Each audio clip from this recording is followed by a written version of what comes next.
I'm going to try to do this in 3 minutes or less. We're going to call this like a Sunday sermon review. So today in church, we were going through Revelation 3:14-22, which is the letter to the church in Laodicea. This passage is talked about a lot, has been talked about a lot, preached a lot. I know for me, growing up in church and youth group, it was a really common passage to go through. Without going to looking it up really quick, it's addressed to the church in Laodicea, like I said, but it talks about, hey, being hot or cold, but don't be lukewarm or I'll spit you out, right? That's kind of the famous verse in that passage that gets used a lot. So here's what I learned, and I took away, and it was a flipping of the metaphors used in this passage and what they really mean. So I was always taught, like, you need to be spiritually hot, like you don't want to be lukewarm, and that gets it halfway right, but not entirely right, the metaphor.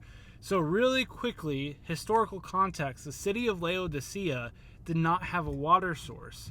And so our pastor elaborated on that they had to pipe in both cold water and hot water. They had natural hot springs a couple miles away that got piped in that they would use.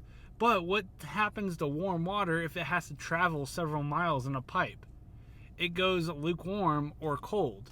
And that water would be full of sediment and stuff that, if it was drank, oftentimes made the citizens of Laodicea sick and vomit. And so the metaphors of being lukewarm come from that very imagery of piping in this water that would go from hot to lukewarm and would make people sick.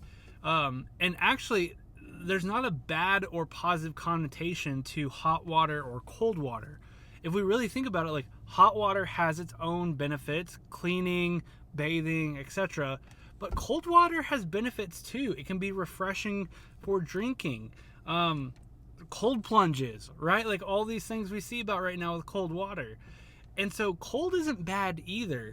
And so the focus is really on not being lukewarm, because both cold and hot have their benefits. And that was just a retelling of and re-explaining of the metaphors. It was just like mind-blowing to me. I don't say mind-blowing. It was like, oh my gosh, I've been learning this wrong my entire life, and I'm 34 years old.